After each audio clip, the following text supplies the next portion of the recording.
यह कथा एक साधारण ग्रामीण स्त्री की है जो अपने जीवन में अत्यधिक दुहक, तिरस्कार और गरीबी सहती है, परंतु श्रद्धा, भक्ति और धैर्य के बल पर अपने जीवन में सुख समृद्धि लाती है। यह कहानी संतोषी माता की महिमा पर आधारित है, जिनका व्रत करने से भक्तों की हर मनोकामना पूर्ण होती है। यह कथा न केवल धार्मिक आस्था की प्रेरणा देती है, बल्कि यह भी सिखाती है कि सच्चे मन से की गई प्रार्थना व्यर्थ नहीं जाती। एक गांव में एक बुढ़िया रहती थी जिसके 7 बेटे थे। 6 बेटे कमाने वाले थे और एक बेटा निकम्मा था। बुढ़िया माँ 6 पुत्रों का जूठा 7वें पुत्र को देती। 7वां पुत्र एक दिन अपनी पत्नी से बोला, देखो, मेरी माता का मुझ पर कितना प्रेम है। वह बोली, क्यों नहीं, सबका जूठा बचा हुआ तुमको खिलाती है। वह बोला, जब तक आंखों से न देखे मान नहीं सकता। पत्नी ने हंसकर कहा, देख लोगे तब तो मानोगे। कुछ दिन बाद एक बड़ा त्योहार आया। घर में 7 प्रकार के भोजन और चूरमा के लड्डू बने। वह पत्नी की बात को जांचने के लिए सिरदर्द का बहाना बनाकर पतला कपड़ा सिर पर ओढ़कर रसोई में जाकर सो गया और कपड़े में से सब देखता रहा। 6 भाई भोजन करने आए। उसने देखा, माँ ने उनके लिए सुंदर सुंदर आसन बिछाए, 7 प्रकार की रसोई परोसी और आग्रह कर करके उन्हें भोजन कराती रही। वह देखता रहा। 6 भाई भोजन कर उठ गए तब माँ ने उनकी 5 थालियों में से लड्डुओं के टुकड़ों को उठाया और एक लड्डू बनाया। जूठन साफ कर माँ ने उसे पुकारा, उठ बेटा, उठ। तेरे भाइयों ने भोजन कर लिया, तू भी उठकर भोजन कर ले। उसने कहा, माँ, मुझे भोजन नहीं करना, मैं परदेश जा रहा हूँ। माता ने कहा, कल जाना हो तो आज ही जा। वह बोला, हाँ हाँ, जा रहा हूं। यह कहकर वह घर से निकल गया। चलते समय उसे पत्नी की याद आई। वह गौशाला में कंडे थाप रही थी। वहां जाकर वह बोला, मेरे पास तो कुछ नहीं है। यह अंगूठी है, सो ले लो और अपनी कोई निशानी मुझे दे दो। वह बोली, मेरे पास क्या है, यह गोबर भरा हाथ है। यह कहकर पत्नी ने उसकी पीठ पर गोबर के हाथ की थाप मार दी। वह चल दिया। चलते चलते दूर देश में पहुंचा। वहां एक साहूकार की दुकान थी। वहां जाकर बोला, सेठ जी, मुझे नौकरी पर रख लो। साहूकार को नौकर की सख्त जरूरत थी। साहूकार ने कहा, काम देखकर तनख्वाह मिलेगी। उसने कहा, सेठ जी, जैसा आप ठीक समझें। उसे साहूकार के यहाँ नौकरी मिल गई। वह वहां दिन रात काम करने लगा। कुछ दिन में दुकान का लेन देन, हिसाब किताब, ग्राहकों को माल बेचना, सारा काम करने लगा। साहूकार के 7-8 नौकर थे। वे सब चक्कर खाने लगे, लेकिन उसने अपनी लगन, परिश्रम और ईमानदारी से सभी को पीछे छोड़ दिया। उसे अपने किए का फल मिला। सेठ ने भी उसका काम देखा और 3 महीने में ही उसे मुनाफे में साझीदार बना लिया। परिश्रम करते करते 12 वर्ष में ही वह नगर का नामी सेठ बन गया और सेठ अपना सारा कारोबार उस पर छोड़कर बाहर चला गया। इधर उसकी पत्नी पर क्या बीती वह सुने। सास ससुर उसे दुख देने लगे। गृहस्थी का काम करवाकर उसे लकड़ी लेने जंगल में भेजते। इस बीच घर की रोटियों के आटे से जो भूसी निकलती, उसकी रोटी बनाकर रख दी जाती और फूटे नारियल की नरेली में पानी दिया जाता। इस तरह दिन बीतते रहे। एक दिन वह जब जंगल में लकड़ी लेने जा नहीं थी, तब उसे रास्ते में बहुत सी स्त्रियां संतोषी माता का व्रत करती दिखाई दी। यह वहां खड़ी होकर पूछने लगी, बहनों, यह तुम किस देवता का व्रत करती हो और इसके करने से क्या फल होता है? इस व्रत के करने की क्या विधि है? यदि तुम अपने इस व्रत का विधान मुझे समझा कर कहोगी तो मैं तुम्हारा बड़ा एहसान मानूंगी। उनमें से एक स्त्री बोली, सुनो, यह संतोषी माता का व्रत है। इसके करने से निर्धनता, दरिद्रता का नाश होता है, लक्ष्मी आती है, मन की चिंताएं दूर होती हैं, मन को प्रसन्नता और शांति मिलती है, निपुति को पुत्र मिलता है, प्रीतम बाहर गया हो तो वह शीघ्र लौट आता है, कुंवारी कन्या को मन पसंद वर मिलता है, चलता मुकदमा खत्म हो जाता है, कलह क्लेश की निवृत्ति हो, मुख शांति होती है, घर में धन जमा हो, धन जायदाद का लाभ होता है तथा और भी मन में जो कुछ कामना हो सब संतोषी माता की कृपा से पूरी हो जाती है। इसमें संदेह नहीं। वह पूछने लगी, यह व्रत कैसे किया जाता है? यह भी बताओ तो बड़ी कृपा होगी। वह स्त्री कहने लगी, बिना परेशानी, श्रद्धा और प्रेम से जितना भी बन सके प्रसाद लेना। 5.25 पैसे से 5.25 आने तथा इससे भी ज्यादा शक्ति और भक्ति के अनुसार गुड़ और चना ले। हर शुक्रवार को निराहार रहकर कथा कहना, सुनना। इसके बीच कम नहीं टूटे। लगातार नियम पालन के करना। सुनने वाला कोई न मिले तो घी का दीपक जलाकर उसके आगे जल के पात्र को रख कथा कहना, परंतु नियम न टूटे।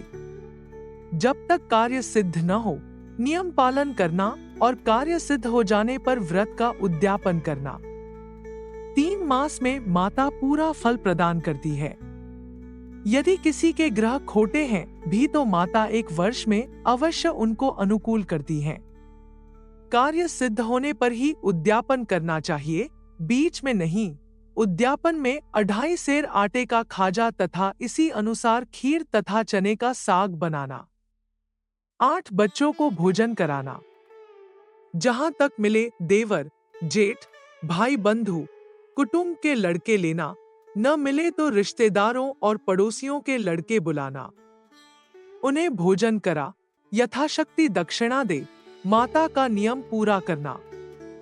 ध्यान रखना उस दिन घर में कोई खटाई न खाए। यह सुन वह वहां से चल दी। रास्ते में लकड़ी के बोझ को बेच दिया और उन पैसों में गुड़ चना ले माता के व्रत की तैयारी कर आगे चली। रास्ते में संतोषी माता के मंदिर में जा माता के चरणों में लौटने लगी।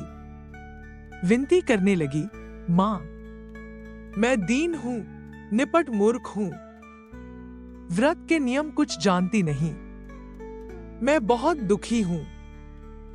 हे माता, मेरा दुख दूर कर, मैं तेरी शरण में हूं। माता को दया आई।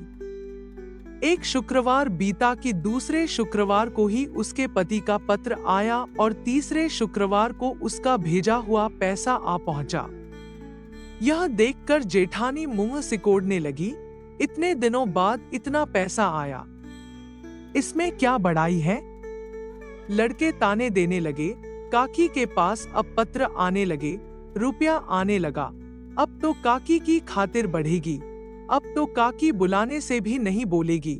बेचारी सरलता से कहती, भैया पत्र आए, रुपया आए तो हम सबके लिए अच्छा है। ऐसा कहकर आंखों में आंसू भरकर संतोषी माता के मंदिर में जा मातेश्वरी के चरणों में गिरकर रोने लगी।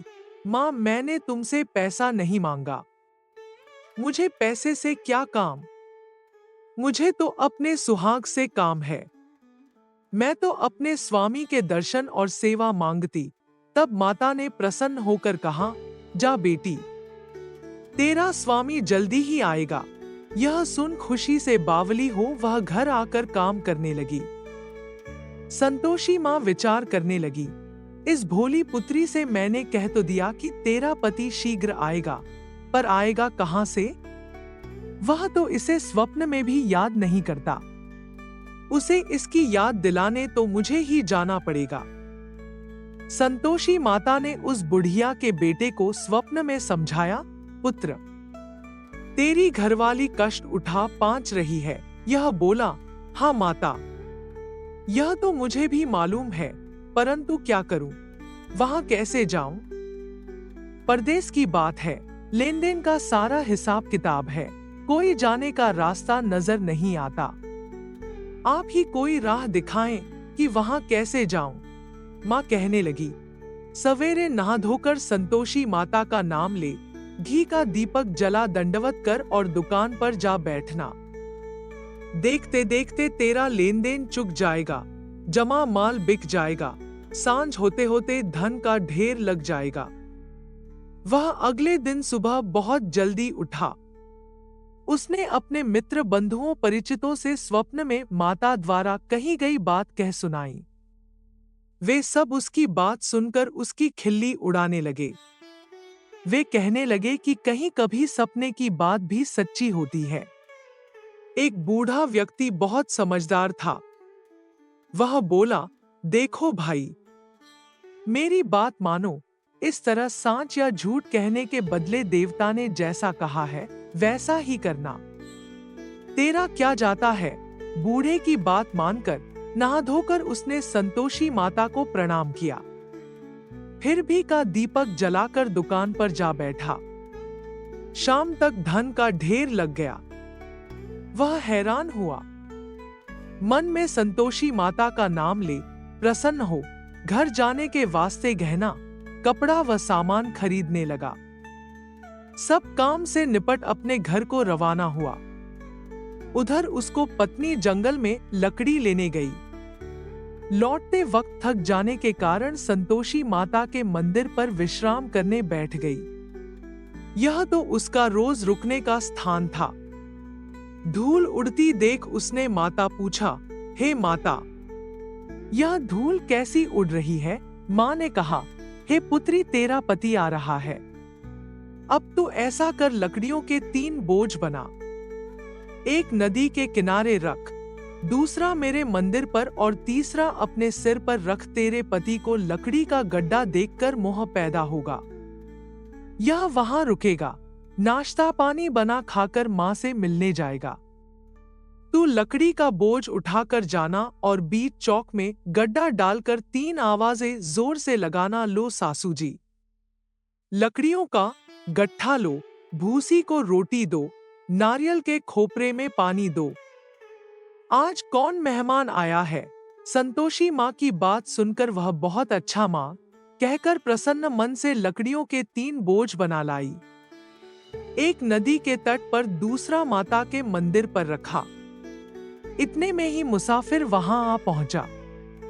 सूखी लकड़ी देख उसको इच्छा हुई कि अब यहीं विश्राम कर ले और भोजन बनाकर खा पीकर गांव चले। इस प्रकार भोजन कर विश्राम कर वह अपने गांव में आ गया। उसी समय बहू सिर पर लकड़ी का गड्ढा लिए आई। उसने गड्ढा को आंगन में डाल जोर से 3 आवाजें दी, लो सासू जी, लकड़ी का गड्ढा लो, भूसी की रोटी दो, नारियल के खोपर में पानी दो। आज कौन मेहमान आया है। यह सुनकर सास ने अपने दिए हुए कष्टों को भुलाने के लिए कहा, बहू, तू ऐसा क्यों कहती है। तेरा मालिक ही तो आया है। बैठ, मीठा भात खाकर कपड़े गहने पहन। पत्नी की आवाज सुनकर उसका स्वामी बाहर आया और उसके हाथ में पहनी अंगूठी देख व्याकुल हो गया। उसने माँ से पूछा, मान, यह कौन है। माँ बोली, बेट, तेरी पत्नी है। आज 12 वर्ष हो गए हैं जब से तू गया है। तब से सारे गांव में जानवर की तरह भटकती फिरती है। कामकाज कुछ करती नहीं, 4 समय आकर खा जाती है। अब मुझे देखकर भूसी की रोटी और नारियल के खापरे में पानी मांगती है। वह बोला, माँ, मैंने इसे भी देखा है और तुम्हें भी। मुझे दूसरे घर की चाबी दो, मैं उसमें रहूंगा। ठीक है बेटा, जैसी तेरी मर्जी, कहकर माँ ने चाबी का गुच्छा बेटे के सामने रख दिया। उसने दूसरे घर को खोलकर सारा सामान जमाया। एक ही दिन में वहां राजा के महल जैसा ठाट बाट बन गया। अब क्या था, वह सुख भोगने लगी। अगला शुक्रवार उसने पति से कहा, मुझे संतोषी मात का उद्यापन करना है। पति बोला, बहुत अच्छा, खुशी से कर लो। वह उद्यापन की तैयारी करने लगी। जेठ के लड़कों को भोजन के लिए कहने गई। उन्होंने मंजूर किया। परंतु पीछे से जेठानी ने अपने बच्चों को सिखलाया, देखो रे, भोजन के समय सब लोग खटाई मांगना, जिससे उसका उद्यापन पूरा न हो। लड़के भोजन करने आए, खीर पेट भरकर खाई, परंतु बात याद आते ही कहने लगे, हमें कुछ खटाई खाने को दो, खीर खाना हमें भाता नहीं, देखकर अरुचि होती है। लड़के उठ खड़े हुए, बोले, पैसे लाओ। भोली बहू कुछ जानती न थी, उसने उन्हें पैसे दे दिए। लड़कों ने बाजार जाकर उन पैसों से इमली खरीदी और खाई। यह देखकर बहू पर माता जी ने कोप किया। राजा के दूत उसके पति को पकड़कर ले गए। अब सब मालूम हो जाएगा। जब जेल की रोटी खाएगा। बहू से यह वचन सहन नहीं हुए। वह संतोषी माता के मंदिर में गई और कहने लगी, माता, तुमने यह क्या किया? हंसाकर क्यों रुलाने लगी? माता बोली, पुत्री, तूने मेरा व्रत भंग किया है, इतनी जल्दी सब बातें भुला दी। वह बोली, माता, भूली तो नहीं हूं, न कुछ अपराध किया है, मुझे तो लड़कों ने भूल डाल दिया, मुझे क्षमा करो माँ। माँ बोली, ऐसी भूल भी कहीं होती है। यह बोली, अब कोई भूल नहीं होगी। अब बताओ, मेरे पति कैसे आएंगे? माँ बोली, पुत्री, जा, तेरा पति तुझे रास्ते में ही आता मिलेगा। वह मंदिर से निकलकर बाहर आई तो रास्ते में उसे अपना पति आता हुआ मिला। उसने पूछा, कहाँ गए थे? वह बोला, इतना धन जो कमाया है उसका कर राजा ने मांगा था, वह भरने गया था। वह प्रसन्न होकर बोली, भला हुआ, अब घर चलो। फिर अगला शुक्रवार आया। वह बोली, मुझे माता का उद्यापन करना है। पति ने कहा, ठीक है, करो। वह फिर जेठ के लड़कों से भोजन को कहने गई। जेठानी ने लड़कों को सिखा दिया कि तुम पहले ही खटाई मांगना। लड़के भोजन करने बैठे, लेकिन भोजन करने से पहले ही कहने लगे, हमें खीर पूरी नहीं भाती, जी बिगड़ता है, कुछ खटाई खाने को दो। यह बोली, खटाई खाने को नहीं मिलेगी, खाना हो तो खाओ। उनके उठकर चले जाने पर उसने ब्राह्मणों के लड़के बुलाकर भोजन करवाया। दक्षिणा की जगह उन्हें एक एक फल दिया। इससे संतोषी माता प्रसन्न हो गई। माता की कृपा से 9 माह बाद उसको चंद्रमा के समान एक सुंदर पुत्र प्राप्त हुआ। पुत्र को लेकर वह प्रतिदिन संतोषी माता के मंदिर में जाने लगी। माँ ने सोचा कि यह रोज आती है, आज क्यों न मैं ही इसके घर चलूं, इसका आसरा देखूं तो सही। यह विचार कर माता ने भयानक रूप बनाया। गुड़ और चने से सना मुख, ऊपर से मुंड के समान होंठ, उस पर मक्खियां भिन-भिना रही थी। दहलीज में पैर रखते ही उसकी सास चिल्लाई, देखो रे, कोई चुड़ैल डाकिनी चली आ रही, लड़को, इसे भगाओ, नहीं तो सबको खा जाएगी। बहू रोशनदान से देख रही थी। वही प्रसन्न हो उठी, आज मेरी माता मेरे घर आई है।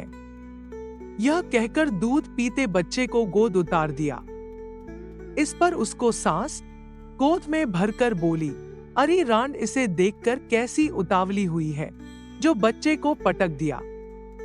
इतने में माँ के प्रताप से जहां देखो वहां लड़के ही लड़के नजर आने लगे। यह बोली, माँ जी, मैं जिनका व्रत करती हूँ, यह वही संतोषी माता है। इतना कह उसने झट से घर के सारे किवाड़ खोल दिए। सबने माता के चरण पकड़ लिए और विनती कर कहने लगे, हे माता, हम मूर्ख हैं, अज्ञानी हैं, तुम्हारे व्रत की विधि हम नहीं जानते, तुम्हारा व्रत भंग कर हमने बड़ा अपराध किया है। हे माता, आप हमारे अपराधों को क्षमा करो। इस प्रकार बार बार कहने पर संतोषी मात प्रसन्न हुई। इसके बाद उसकी सास कहने लगी, हे संतोषी माता, आपने बहू को जैसा फल दिया वैसा सबको देना। जो यह कथा सुने या पढ़े उसका मनोरथ पूर्ण हो। इस कथा से हमें यह संदेश मिलता है कि सच्ची श्रद्धा, प्रेम और नियम पूर्वक किया गया व्रत निश्चित रूप से फल देता है। धैर्य, सेवा और संयम से बड़ा संकट भी दूर हो सकता है। दूसरों को कष्ट देने वालों को अंततः पश्चाताप करना ही पड़ता है। संतोषी माता उन भक्तों की रक्षा करती हैं जो मन, वचन और कर्म से उनका व्रत पूरी निष्ठा से करते हैं। अंत में यह कथा यही प्रेरणा देती है कि यदि हम सच्चे मन से संतोषी माता की भक्ति करें और जीवन में संतोष रखें, तो जीवन में कभी कोई कमी नहीं रहती।